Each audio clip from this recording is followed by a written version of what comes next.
ज्या ठिकाणी मंगल कार्यालयामध्ये आमची राहण्याची व्यवस्था केली होती त्या ठिकाणी ते आले होते. त्या ठिकाणी ठरलं काय नाही, तुम्ही काय मदत राहण्याचं मला सांगितलं होतं. कोण कोण होतं त्या बैठकीत? तुम्हाला रिझर्व्ह ठेवेल, तुम्ही फक्त शांत राहा.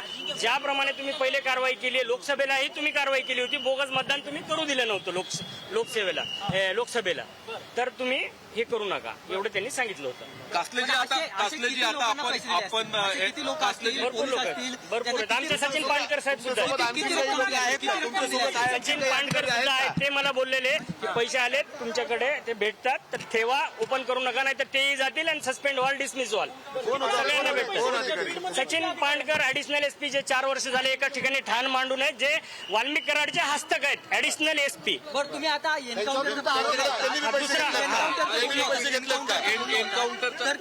माझ्या घरात आता एन्काउंटरचा पुरावा आपल्याला फक्त तुम्हाला जी माहिती आहे किंवा तुम्हाला जे सांगायचं बघा, बोगस एन्काउंटर काय असतो हे मी पहिले जनतेला समजावून सांगतो. तुम्हाला माहिती आहे, सांगितलं नको सांगू. हा, तर बोगस एन्काउंटर असा असतो, मुख्यमंत्री, दोन्ही उपमुख्यमंत्री, सचिव, गृह सचिव हे पहिले वरून केंद्राकडून सिग्नल आल्यानंतर गुप्त बैठक होते, त्यानंतर ठरवतात. जसा अक्षय शिंदेचा झाला त्यानंतर 4-5 अधिकारी वरिष्ठ लेवलचे येतात आणि त्या म्हणजे स्थानिक पातळीवरचे 4-5 अधिकारी अंमलदार निवडतात आणि मग तो बोगस एन्काउंटर केला जातो. तसाच तीच ऑफर मला होती, पण त्या ऑफरचे असे पुरावे तुम्हाला भेटणार नाहीत, कारण शासन किंवा IPS IAS लोक खूप हुशार असतात. बंद दाराआड मला ऑर्डर बी अशी होती ना, म्हणजे ऑफर की तुम्ही डायरेक्ट जाऊन शूट करा नाही, तुम्ही त्यांच्या पाठीमागे रिव्हॉल्वर घेऊन 24 तास राहा आणि जर कुठे तुम्हाला चुकीचं वाटलं तर तुम्ही कारवाई करा. लक्षात आलं का? अशी ती ऑफर होती. पण कधी होती? कराड तुमचा जेवढा पगार जेवढा होतो ना, एक तुमच्या आता माझी सर्व्हिस राहिली 25 वर्ष, जेवढा पगार आहे लमसम, तुमचा पगार होत असेल 15 करोड 10 करोड, तर तुम्हाला 50 करोड आजच मिळेल लमसम, आणि पुन्हा इन्क्वायरी करतानाही आमचं सरकार राहील, त्याच्यातून तुम्हाला निर्दोष मुक्त आम्ही करू. ही जी घटना तुम्ही हे जे घटना म्हणताय एन्काउंटरची, मग अहवाल कराड सांगा, कोण भेटलं, कधी भेटलं, कुठे चर्चा झाली, काय? बघा म्हणजे स्टेशन डायरी भेटेल ना, तुम्ही आतापर्यंत हे तर करा, आपला अर्ज तर करा माहिती अधिकार, तुम्हाला स्टेशन डायरी भेटेल. कुठे स्टेशन डायरी? बीड पोलीस अधीक्षक यांना अर्ज करायचा, तुम्हाला ती नावन स्टेशन डायरी त्या दिवशीची मिळून जाईल. अधीक्षक कार्यालयात का पोलीस स्टेशन? अधीक्षक कार्यालय, कंट्रोलची डायरी, पोलीस स्टेशन. अहो, मला एक दिवस प्रश्न विचारला तर मला जुन्यानं एसपीचं नाव आठवत नव्हतं, तर ते अधिकारी सगळे बाहेरचे असतात, IPS आणि IAS फार आपले म्हणजे पाटील जाधव असं आडनाव असतं तर लगेच सांगितलं असतं मी. तुमच्याकडे ऑफर आली एन्काउंटरची ना, ती कोणी आली, कितीदा चर्चा झाली, कुठं बैठका झाल्या, काय ते सांगा ना.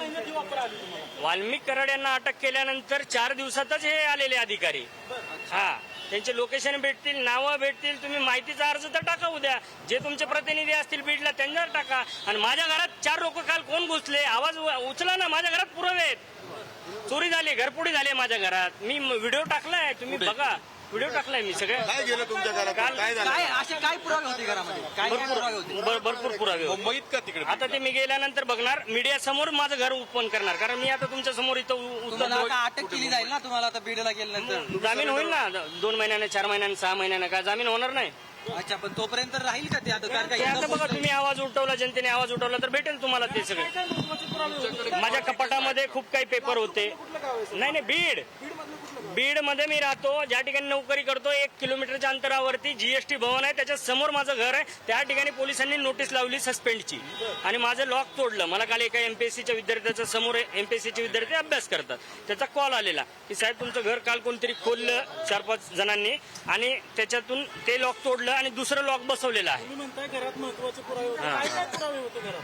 हेच जे मी यांचे ओपन करणार होतो ना, धनंजय मुंडे, वाल्मिक कराड, डॉक्टर वाल्मिक कराड, पिक्चर कुठले कुठले बनवले, पिक्चरचं कार्ड मीच काढले, ते ओपन सगळं, ते पुरावे मी घरात ठेवलेले.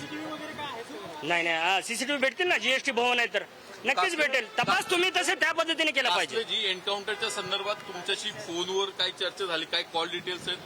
पुरावे कुठले ठेवत नाहीत. वरिष्ठ आणि मंत्री असे असतात ना, बंद दारात फोन आलेले आहेत, बंद दारात. हा, का मारायचं होतं ते सांगेन ना मी. ते वाल्मिक कराड धनंजय मुंडेंना नको होते आता, कारण काय तर 302 मध्ये वाल्मिक कराड पूर्णपणे फसलाय. आता मीही फसेल या भीतीपोटी ही ऑफर असेल. डॉट डॉट डॉट जोडा ना तुम्ही. मलाच का निवडली ही ऑफर? हा, कारण 7 बदल्या बीड जिल्ह्यात जर माझ्या झाल्यात तर मी किती वादग्रस्त असेल. 2 वर्षात माझ्या 7 बदल्या झाल्यात. Isup Wadgaon, Wardhapur police station, Ambajogai traffic incharge, Majalgaon ग्रामीण आणि सायबर आणि कंट्रोल, अशा 7 बदल्या माझ्या 2 वर्षात झालेल्या आहेत. एकही विनंती अर्ज नाही.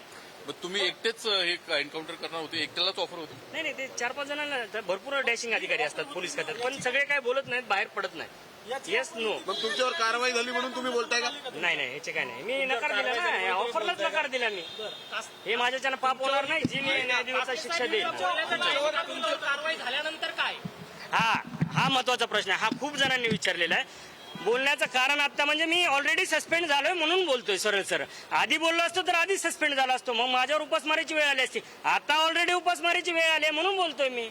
सरळ उत्तर आहे. छान प्रश्न आहे तुमचा. असे आरोप करून तुम्हाला सस्पेन्शन रद्द करून घ्यायचं?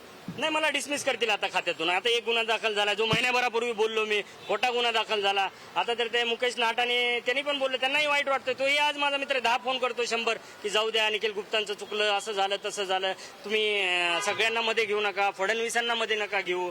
मी म्हणलं आता बघा अजित पवारला का घेतलं, काल मला फोन आला. बघा अजित पवारांचं का घेतलं सांगू का? त्यांनी एक भाषणामध्ये असं वाक्य केलं की टायरामध्ये घाला आणि मारा या कार्यकर्त्यांना, म्हणजे जे असे वागतील ते. म्हणजे आमचे पोलीस बांधव जाऊ द्या आतमध्ये आणि 302 लागू द्या पोलीस बांधवावर आणि सस्पेंड होऊ द्या, टायरामध्ये घाला आणि मारा. त्या वाक्यावरून मी बोललो, विधान केलं होतं. पकडले होते ते तुम्ही इलेक्शन कमिशनला कळवलं होतं का? हा, ऍडिशनल SP साहेब पाणकर यांना कळवलं होतं, SP कळवलं होतं. SP नंदकुमार ठाकूर त्यांचेच आहेत, त्यांचे कॉल डिटेल घ्या ना. या झालेल्या इलेक्शन मध्ये इलेक्शन कमिशनचे अधिकारी पण फ्रॉड आहेत. हो, 100%.